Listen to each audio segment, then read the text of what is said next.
Don't store these for long-term food storage. Hey everybody, this is Michael with Asymmetrical Preparedness.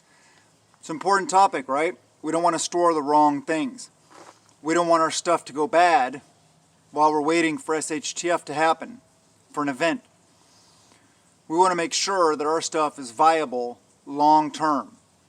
If it's set aside for long-term food storage, we want it to be there long-term, which means packaged properly, stored properly, and storing the proper stuff. So let's talk about some things that you shouldn't store or shouldn't put in your long-term storage and why. The first item to not put in your long-term food storage. You can have in your food storage, just don't count on it lasting an extended period of time. And it's one of the prepper's favorites.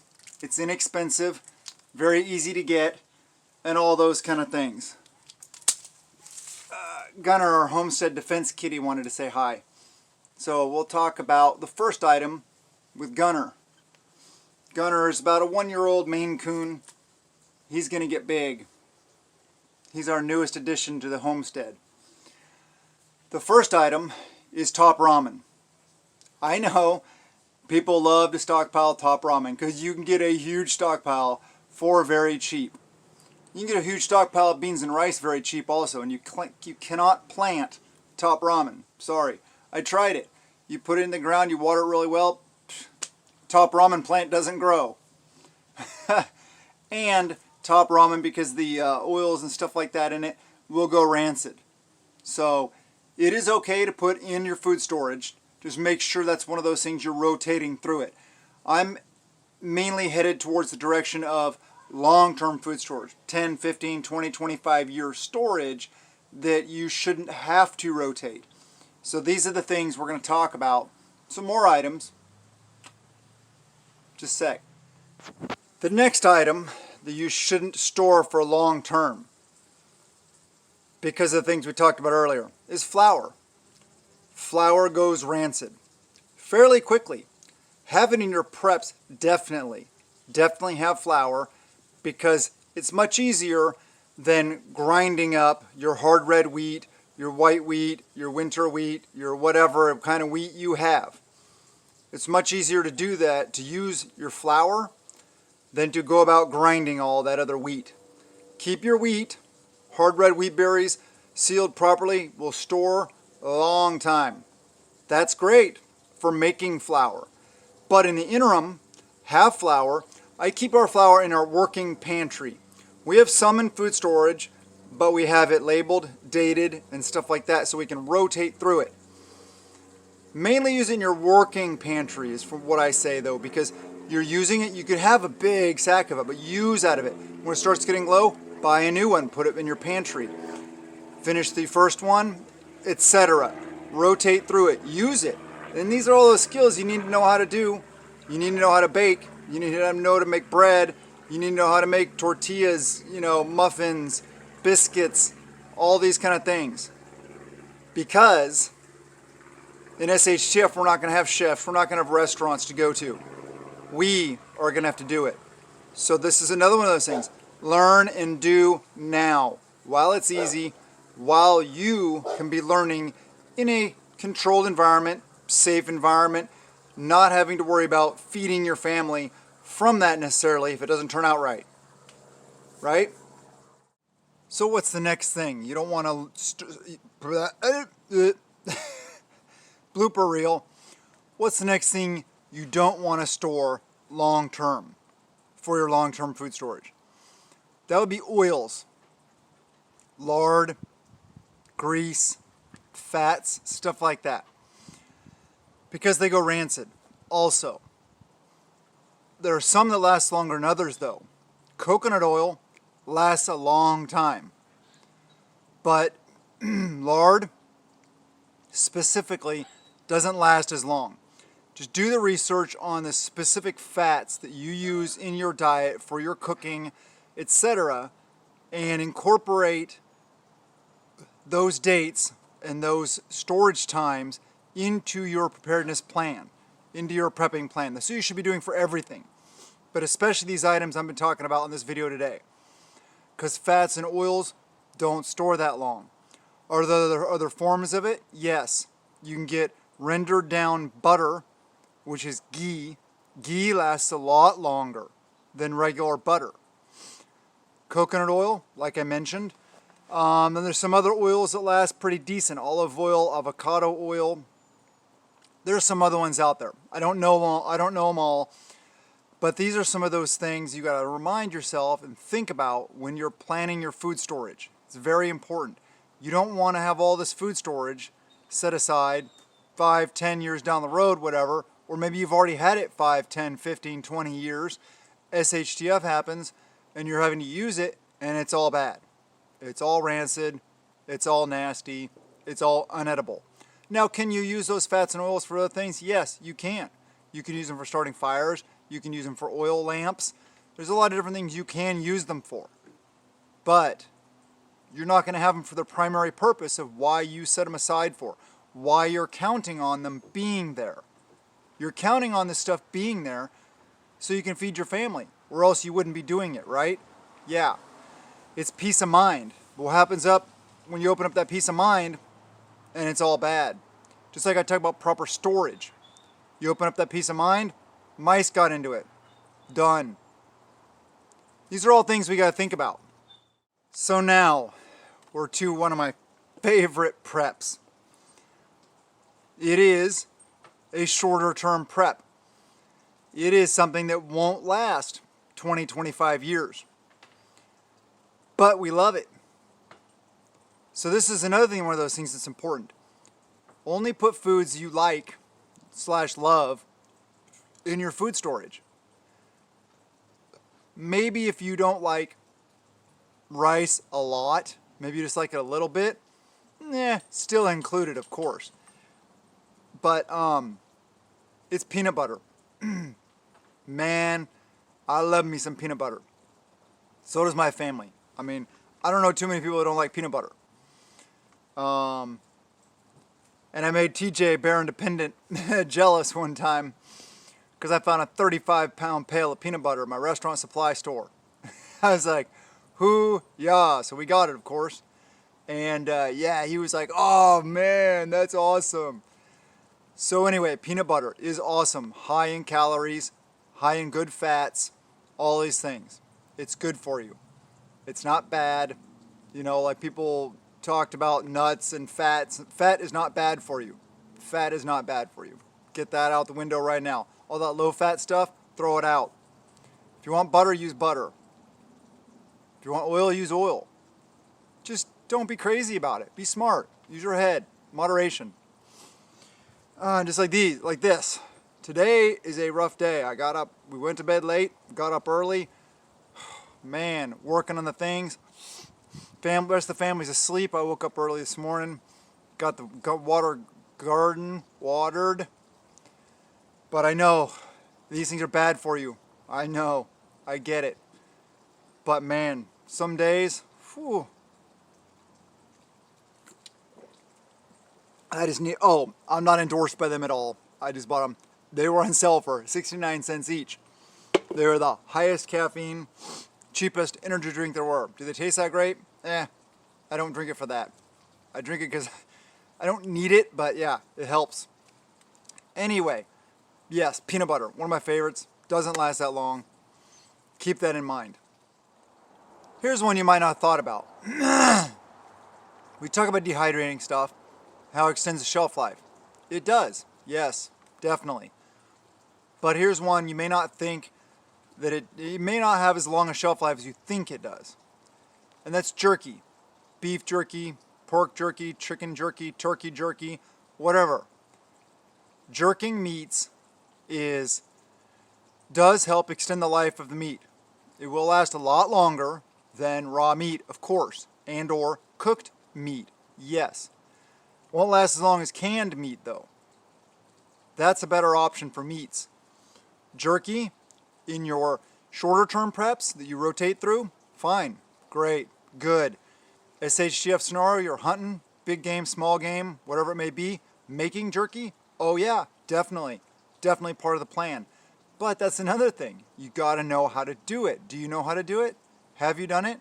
Have you done it in a dehydrator that needs power? Have you done it in a solar oven? Have you done it out in the sun on trays with cheesecloth over it?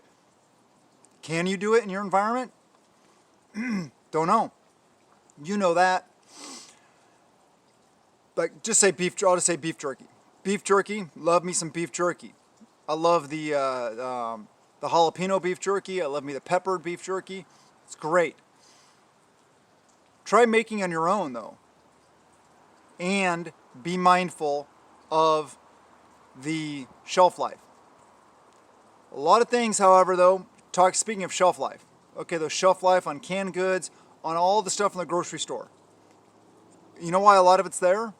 It's because the government tells them it has to be there.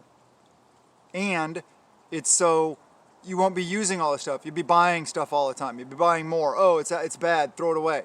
A can of green beans is bad because it was expired last week. It doesn't just go bad instantly. Okay? If you want to keep that stuff in your food storage, then keep it. You got to be careful when you open it, especially if it's far past, years and years and years past its goodbye date, expiration date, whatever, best by date. Just be careful. Smell it, taste a little bit, whatever. You'll be able to tell. You should be able to tell.